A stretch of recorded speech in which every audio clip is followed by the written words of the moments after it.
As you might have already surmised for yourself, Blizzard's World of Azeroth is absolutely enormous. In this section, we're going to look at some of the many things you can do that can also be fun distractions from some of the main objectives. We'll start by looking at achievements. Achievements tally and record some of the more difficult and interesting things you've done in the game's history. Next, we'll dive right into holiday events. Just like the holidays in real life, they only come once a year, and there are some sweet festival rewards that you won't want to miss out on. Transmogrification has become a huge part of the game. Transmogrification, or transmog as we call it, is a way of turning pieces of gear into the appearance of another. People have come out with some really crazy fashion sets, and I'm sure it's going to be something that you're eager to take a look at. And that'll be our activity for this section, setting up a first transmog set of our very own. Finally, we'll look at the Darkmoon Faire, a monthly event that comes to World of Warcraft for 1 week where you can earn a ton of collectibles and play a ton of minigames. Let's get into it.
So by now, I imagine you've seen more than a few achievements popping up on your screen.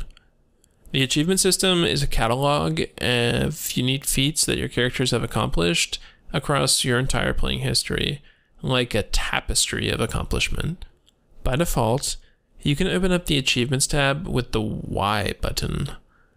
There are all kinds of achievements, from the standard Finish X Dungeon to the slightly more wacky Take a Selfie from all these locations. And while it's not really for everyone, players with a completionist mindset often work on completing more difficult achievements as a form of bragging rights and personal pride. Certain achievements grant physical rewards when completed, such as mounts. Typically, this is only done for achievements that require either great dedication or great skill. Achievements also occasionally award other vanity rewards, such as character titles or toys. You can also see a variety of character statistics from the achievement interface. These are mostly for academic reference and for fun. Finally, there are some special achievements called Feats of Strength. Feats of Strength don't award any achievement points, but represent extremely difficult or rare events that your character performed or took part in. Achievements that are no longer able to be acquired, such as limited time achievements or achievements for items that were changed or just removed from the game, are transformed instead to feats upon their removal. Achievements can be entertaining as a way to pass some time, particularly when you set out after some of the real odd ones. They force you to take part in unique experiences that you really won't find anywhere else in this or any other game. While we won't do an official activity, I recommend picking a few out and trying to complete them, just for fun.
Holiday events occur once a year, roughly around the same time, annually.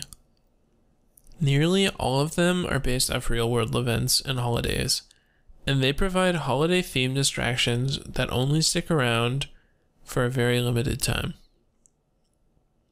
Typically, holiday events feature a short series of unique quests. In exchange for the quests, players are rewarded with items such as unique outfits, mounts, and vanity items. Some events have unique dungeons and bosses associated with them, which players can kill once a day using the Dungeon Finder tool. If you haven't done the holiday events before, you can see them on the game calendar many months in advance. The main reason to participate is for the wide variety of unique and limited rewards, as well as an entertaining distraction from the main game. There are many achievements associated with world events, and they are a great way to rack up achievement points if that's something that you like to partake in. Completing all world events is a related achievement and awards a unique Purple Drake mount. What a long, strange trip it's been.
Transmogrification evolved from a simple quality of life improvement to a huge feature that players really embraced.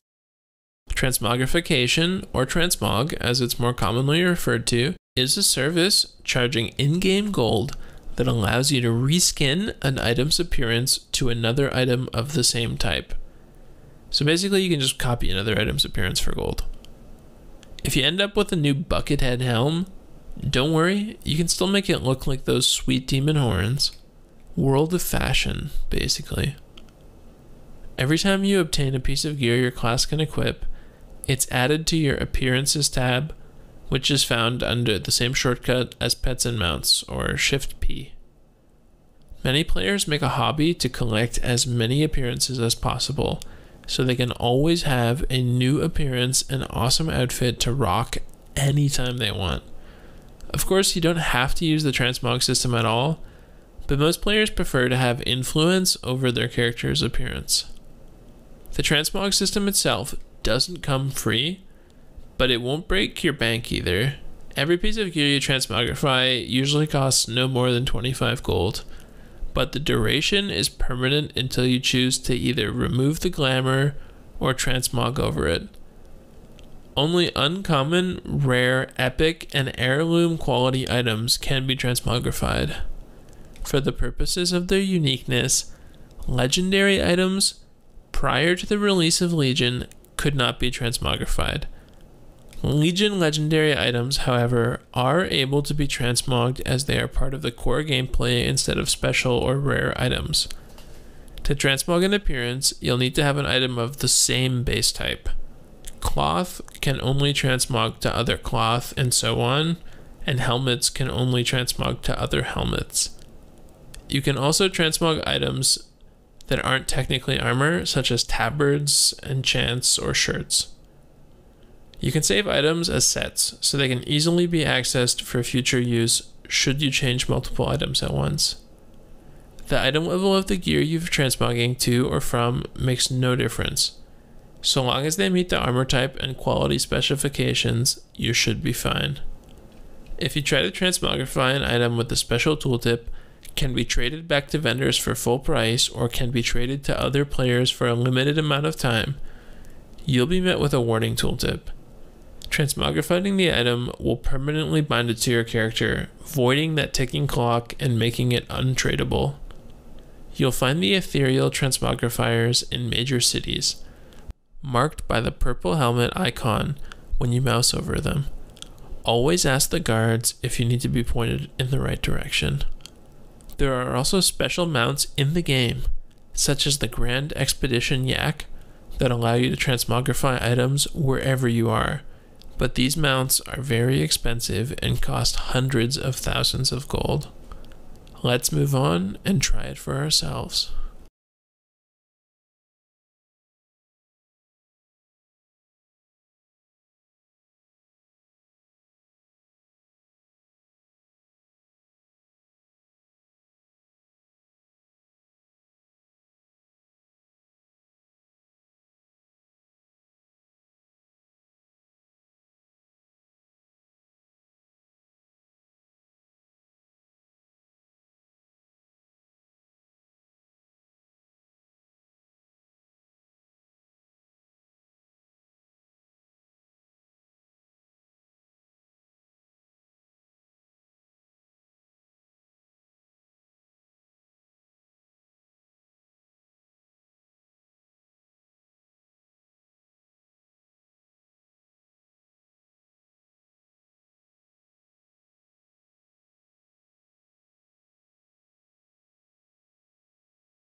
In this activity, we'll be setting up our own transmog set from any of the appearances you've collected on your travels thus far.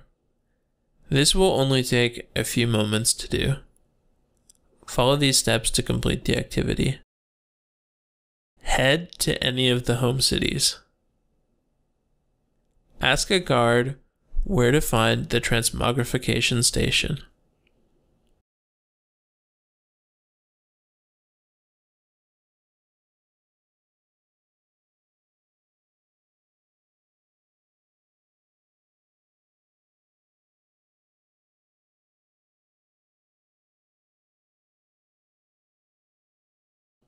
Click on the individual gear slots to check for saved appearances.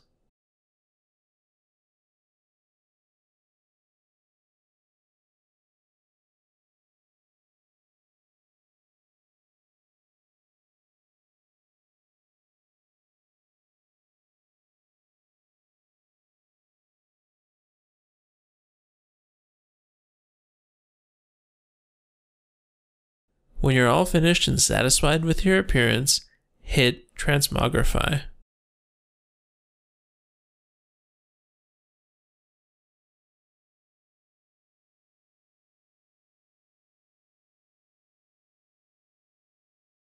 You're all done, and I hope you're looking stylish. Great work.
The Darkmoon Fair is a monthly event that begins on the first Sunday after the first Saturday of the month at 3 a.m. Realm Time.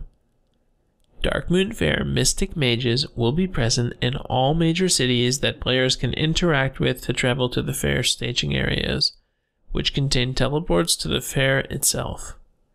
The Darkmoon Fair is an attraction containing a wide variety of fun mini-games. Due to the vast collection of vanity and collectible items available as rewards, many players attend the fair every month to continue their grind.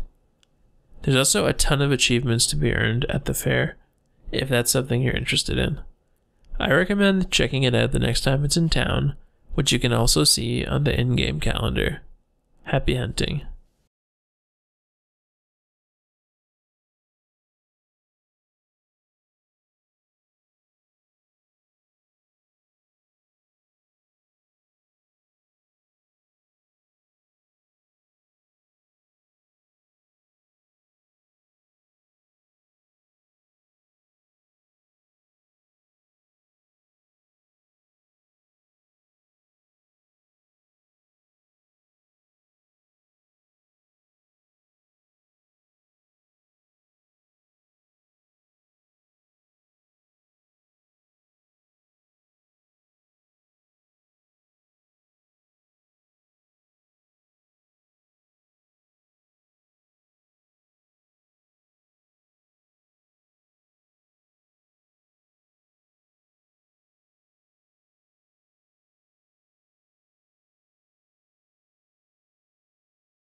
World of Warcraft being as old a game as it is, the add-ons available make a huge difference in making the game and its interface feel fresh and up-to-date.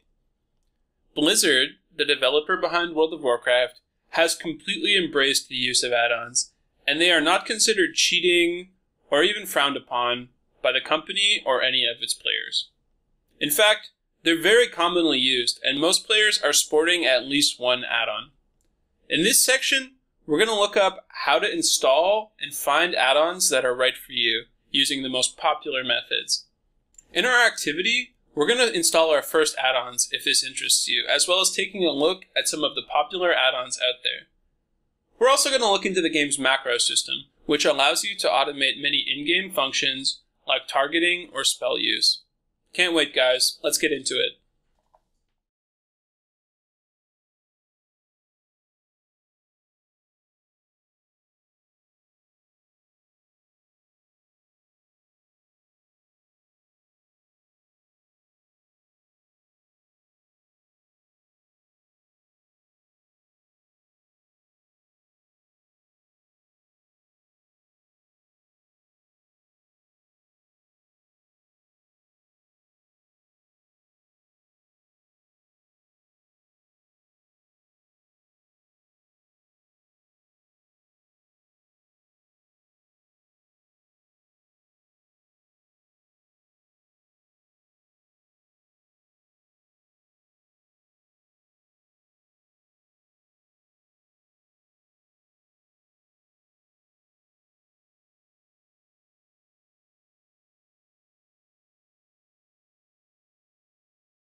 The most popular site for browsing add-ons is curseforge.com/wow/add-ons. Here you'll see a huge list of add-ons that are separated into categories and popularity.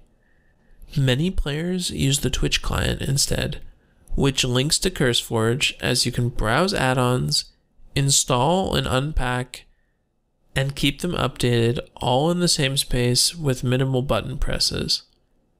In the client, you can look through different categories and sort them in different ways.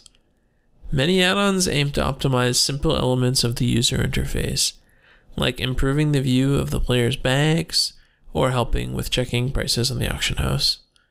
Aside from the Twitch client, there's also a popular website called tokyoi.org where two mostly complete user interface templates can be downloaded, ElvUI and TuckUI. ElvUI is a complete user interface replacement with a ton of features and an emphasis on user friendliness. TuckUI is a very lightweight version with less emphasis on user friendliness. Most players prefer ElvUI if your computer can handle it, and it's a great add-on for players of all skill levels, mainly because it packs so many features together into one clean interface and it's easy to keep it all updated. You can also install a client specifically for ElvUI and TuckUI on their website.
Add-ons are a core feature of the game at this point. Almost all continuing players use some kind of add-ons, as they are invaluable for certain parts of the game. Blizzard, the developer, has fully embraced add-ons, and they can be enabled in the in-game menus themselves after they've been installed. They kind of look at this as like outsourcing some of the basic interface improvements to player developers rather than investing company resources. In this activity, we're going to install a couple of add-ons to test out the waters. Nothing too major, but some basic quality of life improvements. Installing add-ons doesn't take long at all once you've installed the Twitch client, and opens the door to a variety of free resources for your game experience. Using the Twitch client, navigate to the Mods World of Warcraft section. Click on Get More Add-ons. Click on Popular to see a list of the most used add-ons. I recommend starting with something simple, an add-on that improves basic user functionality, like World Quest Tracker, Bagnon, or Details Damage Meter. You'll want to install a boss mod as well, which is invaluable for dungeons and raids. Boss mods display the timers of boss abilities and important mechanics, which is nearly a requirement to complete many of the harder challenges like dungeons and raids. Either Bigwig's boss mods and Deadly boss mods are both good choices for this function. After installing your choice of add-ons, log into the game. Before logging into your character, you'll see an add-ons button at the bottom of your character screen. Here you can choose which add-ons are enabled or disabled, which you can also set by character specifically. You can also tell the game to always load out-of-date add-ons. After the game comes out with a new patch, all your add-ons will be out of sync with that game version until the add-on developer updates them, which is done using the Twitch client. Usually there will be no major errors at all using the old add-on versions, but occasionally an add-on will cause UI errors or input lag until it is updated. Checking load out-of-date add-ons is basically consenting to the risk of having UI errors if something isn't fully up to date, which most players opt to do, since it's easily uncheckable if you are having any issues. Log into the game and check out what the new add-ons do. If you're not happy with an element or prefer the default UI, you can always access the add-on menu in-game by pressing Escape, then clicking Add-ons. Disable or enable add-ons on the fly, although any changes will have to be updated by reloading the UI. The game may prompt you to do this automatically, but you can do it manually as well by typing /reload UI. In our next section, we'll look at some of the popular add-ons so you can make an informed decision about your interface.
ElvUI is one of the most popular add-ons, as it provides a huge suite of features. Before ElvUI, it would take at least 7 separate add-ons to do the same thing, and keep them all updated to boot. The main recommendation I have about ElvUI is the user-friendliness as well. It's simple to configure, and it looks quite clean and nice. Bigwig's boss mods and Deadly boss mods are popular add-ons for dungeons and raid timers. If you want to participate in either of those activities, it is highly recommended that you have one of these 2 boss mods. Bigwigs offers the most features and accurate timers, but Deadly boss mods requires basically no setup at all and is very user-friendly. NPC Scan is a popular add-on for players hunting rare monster or pet spawns. It has various alerts for when rare monsters or pets are in the vicinity, and helps you immediately get the advantage over other players. Weak Auras 2 is the most powerful add-on in the game, no joke, but it's extremely user-unfriendly and requires some serious knowledge to operate. Fortunately, you can import other people's Weak Aura strings and load their settings, which many players opt to do. Weak Auras is basically an add-on that lets you code alerts, icons, and noises to trigger if certain events happen within the game.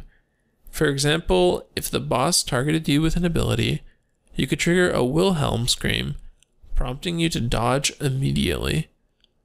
You can set up Weak Auras that track your cooldowns and spells as well. This add-on can do basically anything you can think of, but due to its user-friendliness and barrier of entry, you might have to do a little reading to unleash its true power. Details Damage Meter is a feature that allows you to see your own and other players' statistics during combat. This includes their damage per second, healing per second, and the amount of damage taken from enemy abilities, and so much more.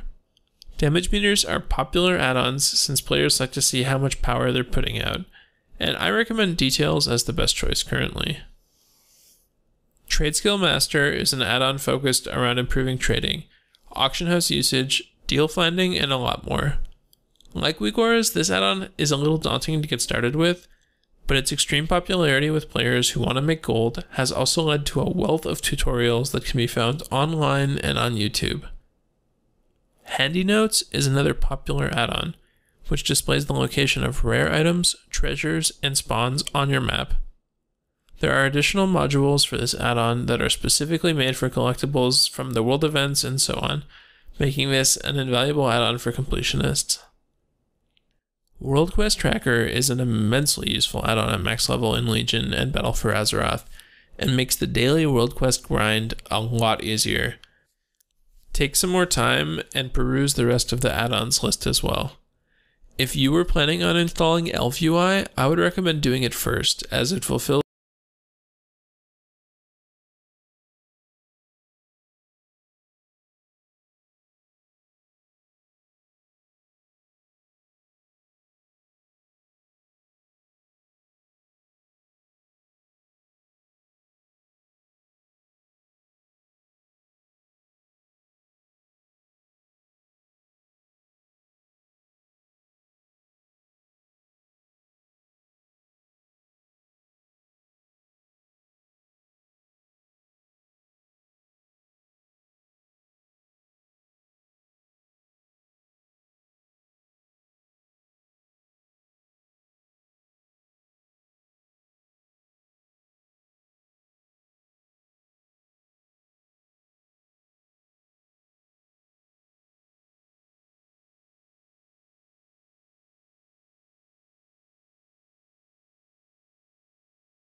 The macro system is used to automate many functions that would instead require multiple keybinds or player clicks.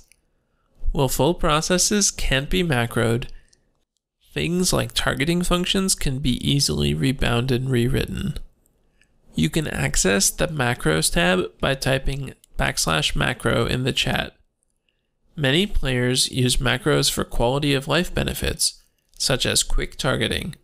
Typically, players won't invent their own macros, but use recommended ones from guides or macro lists. An example of a popular macro is for the hunter skill Misdirect, which causes any threat they generate to be attributed to the target of the Misdirect skill for a duration of time.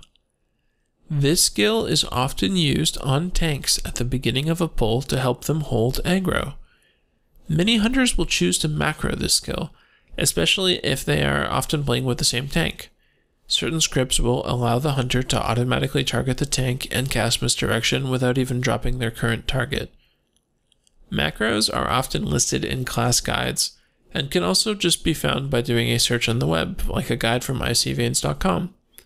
Keep in mind that not all players enjoy using the same macros. Some players find certain processes convenient to macro, while others prefer not to use them at all. Take some time to investigate macros for your class if you're curious. Good luck out there.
Hey adventurers, welcome to the Legion Mechanics section. A lot of stuff in this section can be skipped over if you're already in the Battle for Azeroth expansion, as much of the stuff we touch on is specific to Legion, and will really only be relevant for 10 levels or so if Battle for Azeroth has already released. In this section, we'll be looking at some of the core Legion mechanics, like the artifact system, as well as our order halls. In our activity, we'll acquire our artifacts together, going through an epic quest line and achieving some of the game's coolest items. Let's get into it.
Artifacts are a new type of item quality available in Legion, currently only available as weapons. All players acquire an artifact specific to their specialization after starting the Legion expansion, which can be upgraded over time using relics. You can acquire all the artifacts for your class's specialization, however, they use different types of relics and must be upgraded separately. Relics can be obtained just like normal gear. They will drop from dungeons and raids and be available as quest rewards. Be aware that specializations do overlap with relic types that they can use, so when relics drop, you will likely be competing with other classes and specs for the item. Artifacts do not have planned use after Legion ends, so if Battle for Azeroth has already released, you'll likely only be using an artifact for a very short period of time.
If you haven't entered Legion, the first thing we'll be doing is obtaining our artifacts.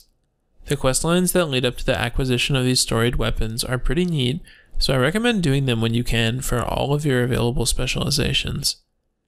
Once you reach level 100, you'll be prompted to acquire your first artifact. As you progress through several levels in Legion, the quests for other artifacts will unlock, and can be accessed from your order hall. This activity will take around 15 minutes once you've acquired your artifact quest. By the end, you'll have your first artifact and be ready to tackle the rest of Legion. Follow these steps to complete the activity.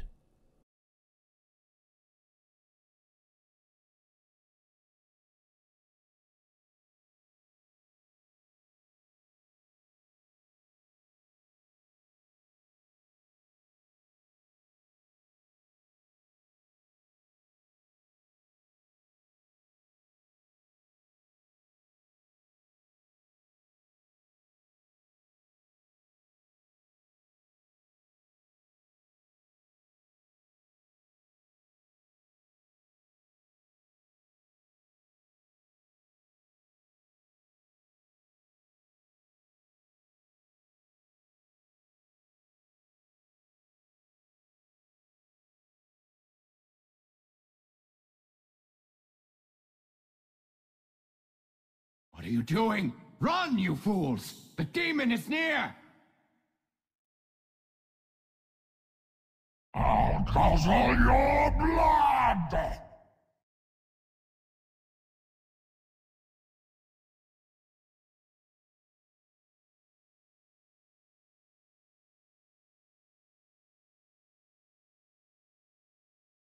Let all recognize you as the enforcer of my will. Great work, adventurers. You've acquired your first artifact, and you're ready to set out and conquer Legion.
Order halls became available near the beginning of the Legion expansion, but Warlords of Draenor featured a similar system called garrisons.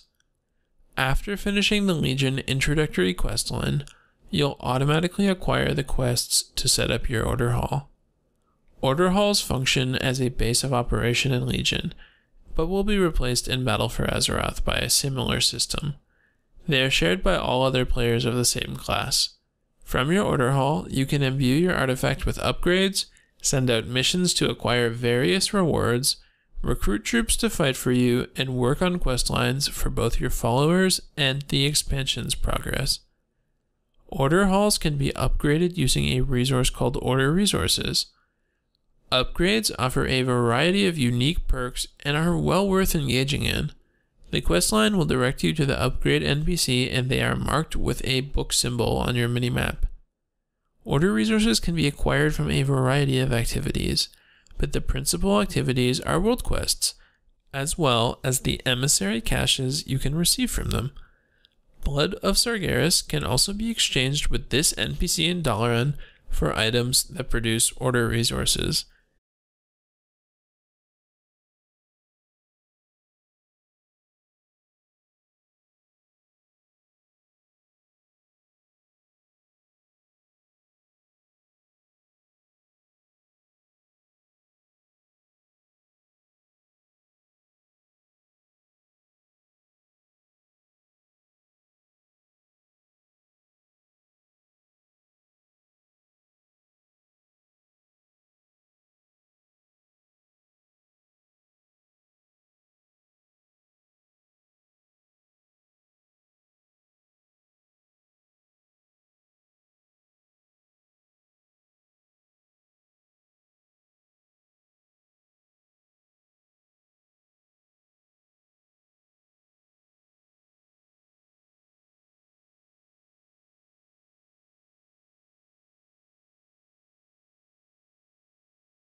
To go far in the difficulties of both PvE and PvP, you're going to have to master some of the fundamentals of your class.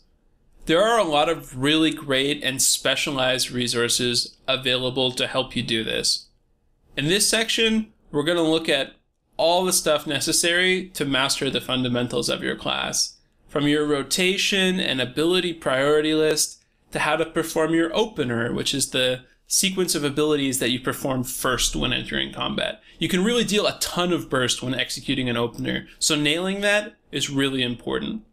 We're also going to look at practicing this opener and your rotation and our activity for the section. We're going to build a ton of muscle memory, which is of extreme importance when keeping your performance at a maximum under pressure.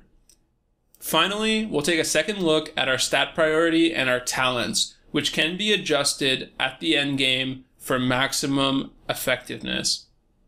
Let's get into it.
All classes and specializations in World of Warcraft have an optimal priority for the use of their abilities and spells. The best players in the game know the most efficient manner to use their abilities, which gives them a big advantage over your average Joe. Many of these players choose to write guides, the best of which you'll find on Icy Veins. Let's find a guide for one of our specializations and take a look at the rotational priority. Reading a priority list takes a little getting used to, but the system is relatively simple. Items at the top of the list are highest priority abilities, so if they're available and not on cooldown, you'll want to use them first. Items that are low on the priority list are meant to be used as filler spells to keep you busy. Most players refer to this as performing your rotation. This name calls back to an earlier and simple time of the game, where some classes actually had a fixed order of button presses for optimal results. Now, however, nearly all classes instead use these action priority lists to determine the best usage of spells. Learning to correctly execute your rotation is a thing of practice and comfort. At first, we all make plenty of mistakes, as the spatial awareness necessary is a little overwhelming. With time and repetition, you'll begin to develop muscle memory and unconscious familiarity with your keybinds. You'll discover that when you had to focus hard before, you perform much of the rotation subconsciously. This level of comfort allows you to allocate much of that focus to other areas, such as what the enemy is doing. This results in a much more skilled and adaptive player. If you have aspirations of entering a Mythic raid eventually, or climbing into the double digits of Mythic Plus dungeons, becoming very comfortable with your class's optimal rotation is worth the effort. The LFR tool is a great place to practice as it simulates real encounters without any real pressure. You can also practice doing your rotation in dungeons or using the target dummies in your order hall. Good luck.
An opening sequence, referred to as an opener by most players, is the optimal sequence of abilities that your specialization performs at the very beginning of a boss fight to maximize their burst damage.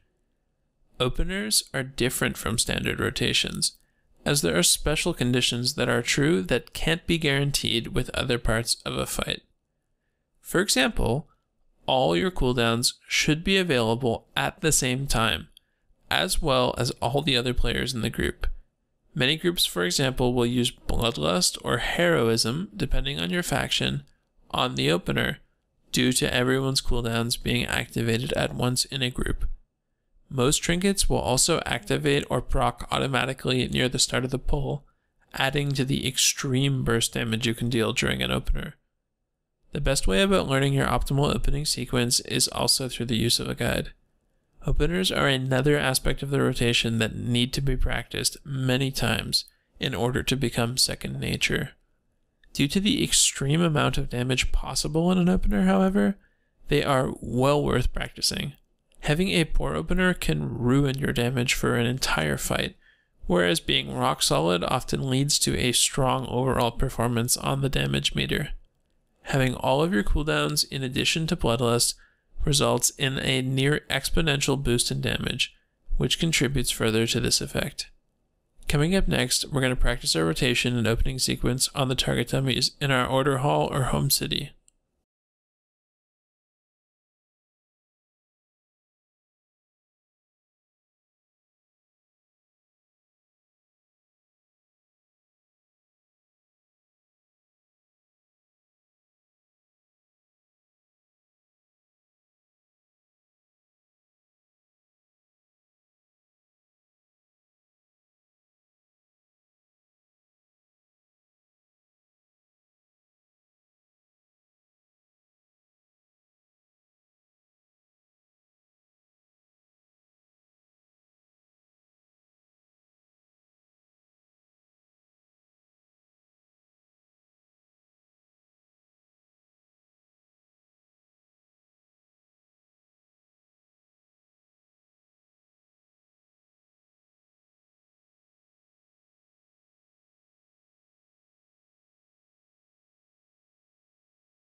We're going to practice our rotation and opener and continue to build on the muscle memory we just discussed. This activity will take around 10 minutes to complete. Once you're finished with this activity, you should understand how to execute a basic opener and rotation. Follow these steps to complete the activity. Start by navigating to Icy Veins and finding the guide for your specialization. Check the rotation page where your action priority list is located and where the opening sequence will be found. Read both the action priority list and the opening sequence very carefully. Find the target dummies. They do look different for every class. Practice executing the opening sequence on the target dummy. While you're waiting for the cooldowns to come back up, work on your basic rotation. If you find reaching any of your keybinds for the important spells is difficult or inconvenient, this might be a really good time to make the adjustments in your keybind settings. It's a lot easier to change your keybinds before you've developed muscle memory. After executing your opener 3 or 4 times and practicing your rotation in between, you're done. I recommend heading into the LFR tool and practicing on a real boss, however, so you can see the results firsthand and continue to hone your abilities. Good luck.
Changing talents on a boss-by-boss basis is the basis of skillful gameplay. Raid bosses come in all types, from pure single target to a boss that summons wave after wave of adds. Between these different fight types, all talents are not created equal. Some are created for fighting one man, while others are made for fighting an army. In many cases, the developers design the talents on the same row with differing purposes in mind. Some talents are meant to excel when only one target is present, while others shine while there are many. The easiest way for a relatively new player to determine this is by reading a guide. You can also use the Warcraft log site, which records players' boss kills, to track the top talents for each available boss fight. This gives you some insight into what talents and gear make sense in each situation. In lower raid difficulties, such as the Raid Finder, it is not really worth switching talents on a fight-by-fight basis. Even in normal difficulty, it may be easier for you to learn to play with one set of do-all talents. Once you are approaching heroic and mythic difficulties, however, it is highly recommended that you learn to play with several talent setups geared towards differing fight types. This will allow you to do noticeably higher damage and healing and survive far more easily. You cannot change talents while in a Mythic Plus instance or a PvP instance, so this is only applicable for players looking to maximize raid damage. When entering an instance area through matchmaking, such as a Battleground or LFR, you will be given a 60-second window to change talents for free. Experimenting with different setups also lends enjoyment and variety to your specialization. Make sure you check out viable talent setups and test them out in the appropriate environment for the best effect. Good luck.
Hey guys, great work on finishing the course. World of Warcraft can be a really intimidating game when you're first setting out. You're ready to jump in as a proper adept adventurer and take on whatever else the game has to throw at you. Great work, give yourself a pat on the back. If you want to learn more, I have a couple of really great resources that you guys can take advantage of. For any guides you might need, the best place to go is icyveins.com. These guys have the absolute top talent writing the guides for their classes and specializations, and they have a bunch of guides for a variety of other World of Warcraft activities as well.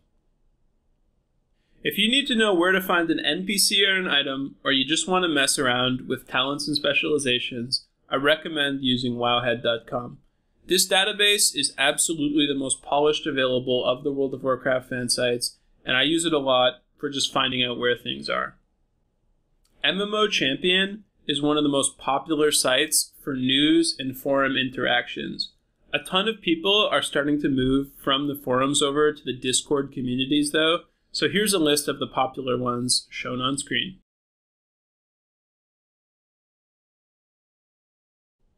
Congratulations again on finishing the course, and I'd really appreciate it if you take a moment to rate it. Your feedback is taken directly on board, and it's actually really important to me. If you have any specific questions or concerns, please feel free to contact me directly. From me to you, I'm proud of you guys, and best of luck on your adventures in Azeroth.